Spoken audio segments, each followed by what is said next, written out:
What up, world? It's your boy Amp Dog with another episode of Politickin. Want to thank everybody for tuning in, showing your love, and make sure y'all hit that like, share, and subscribe button, and tell a friend to tell a friend. Big Amp Dog said, "What's the deal?" What's the deal? What's the deal? And today, man, we got an update on this sad situation coming out of San Bernardino County, California, in the case of Emmanuel Haro. He was the 7-month-old little boy who mysteriously went missing. His mother, Rebecca Haro, she basically stated that she was at Big Five trying to buy some equipment for her son's football team, and next thing you know, somebody says "Hola," hits her in the back of the head. That's how she got the black eye. I know, doesn't really make sense. And she's since been arrested, her and her husband, Jake Haro. They both were arrested August 22nd on suspicion of after doing TV interviews with the news, giving statements and things like that. And during that process, the police was able to see that they found a lot of inconsistencies with the story that the mother at once told. And she's still standing on it. She just gave a statement from jail where she's basically maintaining her belief that her baby was kidnapped. "I will not give up," she told a reporter. "I will not give up on my baby." She later added, "I want to be out looking for my baby." Now, it's kind of you got to believe what you want to believe with the facts that they are given with this investigation, but it's still early. But Jake Haro, the father, he actually went out during this weekend with the sheriff's department to I guess you would say, an open desert field type thing. I guess giving them some type of insight on the possibility of where this little boy's remains could be, because they have now presumed that he's been unalived just with the information that they've gathered so far.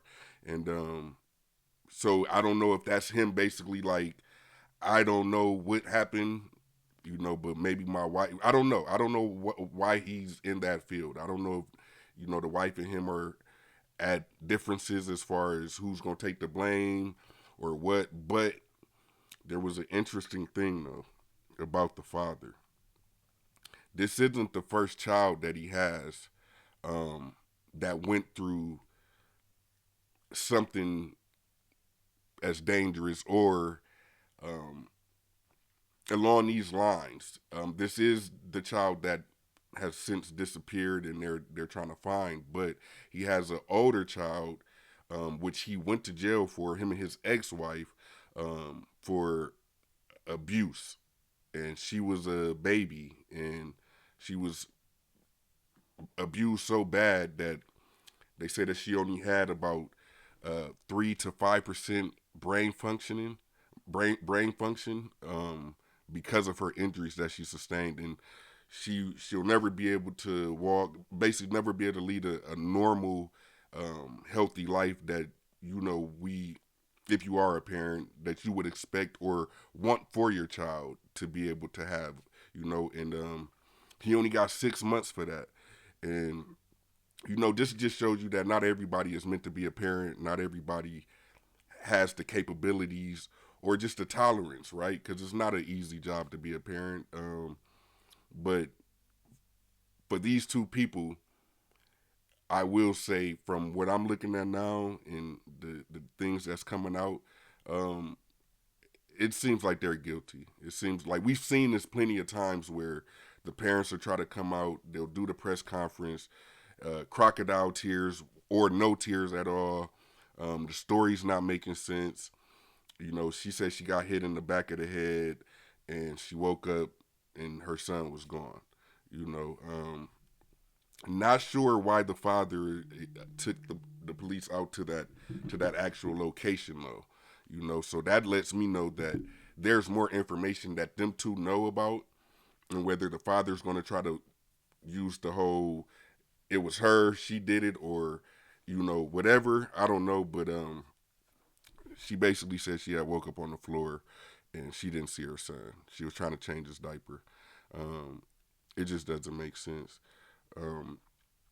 And then upon them finding inconsistencies with her story, you know, the detectives, they're going to do their job. They're going to push back. You know what I'm saying? Because at this point, it's about the wellness of the child. So if you are the parent, yeah, they got to find a way to be middle ground where we know you're a grieving parent, this and that, but at the same time, when they see them inconsistency, they gonna press, and that's what they did. And from what the police are reporting, that made the mother and the father basically stop cooperating with the investigation.